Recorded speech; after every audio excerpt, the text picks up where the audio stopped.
Hey everybody, and welcome to another episode of Five Questions with the Paulist. I am Mike Hayes, and today we're going to head out to one of my favorite places in the country, out in East Tennessee, Knoxville, Tennessee area, John the 23rd Parish. And Andrea Sirek is with us. She's the office manager there. Hi. She's the director of religious education for children, but she's only got a few weeks left because she just do that when the college students are in attendance, correct? Yes. Don't look too excited about that, Andrea. It's pretty fun. I really enjoy it. It's fun. I'm sure. And so question one right away, in Knoxville and in East Tennessee, Catholics are just a small percentage of the overall population, unlike some places elsewhere in the United States. So what's the hardest part of being a Catholic where you live and work? I've heard about those places where there's Catholics all over the place. I don't think I'd know what to do with myself. But I grew up in Eastern Kentucky, and so I've been Bible Belt my whole life. And so it's kind of how it's always been for me. Hmm. And so it's really just not a big deal. There's just a whole lot of explaining things as to why Catholics do the way they do. I like taking the Hail Mary and kind of modernizing it, going, "Hey Mary, you're pretty awesome," that kind of thing. So there's just a lot of misinformation, I think, is the biggest struggle. But also along that same vein, the college students that come here are very dedicated to their faith. And that makes it a really vibrant and fun place to work too, because of that dedication.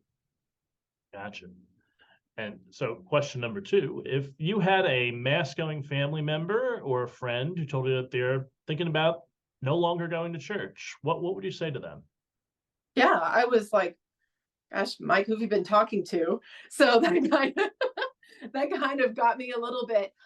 From a Sunday school director point of view, obviously I would ask why. And there are lots of reasons why. Sometimes it's, the hierarchy and not liking being represented by people that don't really reflect the faith very well. And that's when I remind people that that the church is not its leaders, that the church is eternal from beginning and will continue going after all of us, including the leaders, have left. So the church is more than just the people who represent it. I think if they're struggling with their faith, then it's something I've learned, and that's where I've been. I'm kind of bipolar with my faith. So it just be gentle and find gentle ways to kind of bring yourself back. And relationships change over time, and so does your relationship with God. It can't always be the same because we're not the same. So it just takes finding that different path, taking that different route to see if that can help you reconnect. Gotcha. Then question three, has any part of your life been permanently changed by the COVID pandemic? And that's for good or bad? Right. Yeah. You sent me this question ahead of time and I had to really think about it. I think there were two things and they're both good. The first thing is I turned 50 during the pandemic and I got a dog, and my dog is named Biscuit, and she's a pocket beagle. So she's probably about that big, great fat thing. And she's brought a lot of joy because I'm also in that transition phase with my kids where they're 20 and 23, they'll be 21 and 24. So the dog kind of helped fill in that gap. But also for me personally, one thing that I found was that I realized how much doesn't matter. I think that was the big thing, is the entire world stopped. Everything stopped. And somehow the world continued to spin upon its axis. And so I think learning that, particularly again at my age, is a really good thing to learn to let go of quite a lot of things and realize that it'll turn out. It's just not that important. So I think those are the two things I learned. Yeah.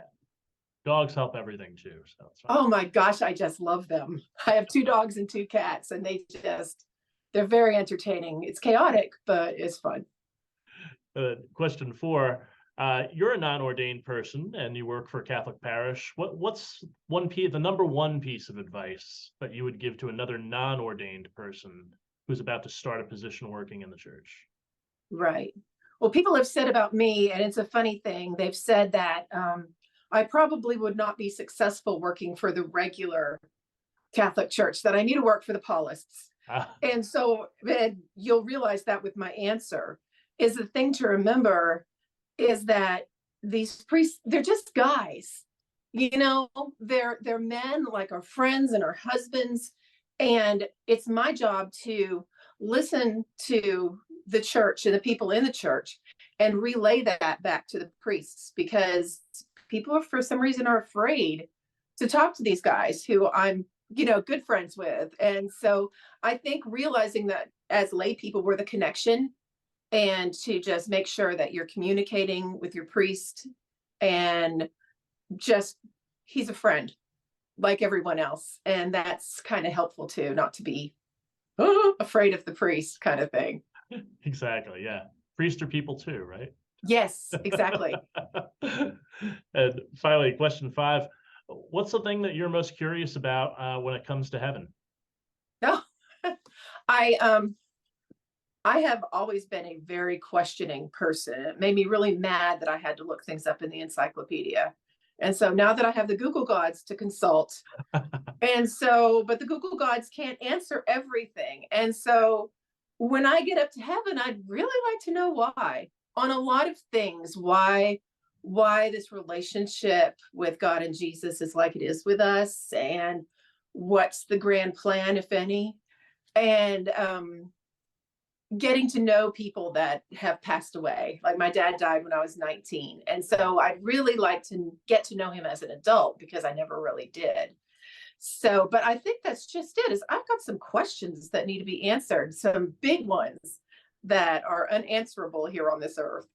So satisfy the curiosity. Yeah, exactly. I'm more afraid of the questions that will be asked of me, but yeah. Oh, it's the same thing with priests, is we're all just people. I definitely tell the kids during Sunday school, I'm like, God's kind of, I tell the older children, I said, imagine you're teaching kindergartners, and one of the kindergartners goes, I hate you, and runs away. And then, we were talking about the prodigal son, and he comes back. You're going to be, oh, sweet little 4-year-old, bless your little heart. And I kind of picture God being like that too. Bless our little hearts down here doing our best. So I think he gets us more than we realize. Absolutely. And the Paulist and John the 23rd, they certainly get the community that they're in. It was one of the first places I visited when I started at Halo so many years ago with Father Eric Andrews. So thanks for your hospitality while I was down there, and thanks for all that you've been doing at John the 23rd all these years. Thank you. Yeah, a lot of the New York priests are kind of concerned when they come down here, because everyone's inviting them to dinner and come out to lunch. And a lot of the priests who aren't used to this kind of hospitality are like, what do you want from me? Or why are you being so friendly? So, but I enjoy it. I enjoy being in the South. It's a great place. Absolutely. And so Andrea Sirek, the office manager at John the 23rd Parish in Knoxville, Tennessee, thanks for joining us. Thank you. This was really fun. And I'm Mike Hayes, and we'll have more 5 Questions with the Paulist sometime soon.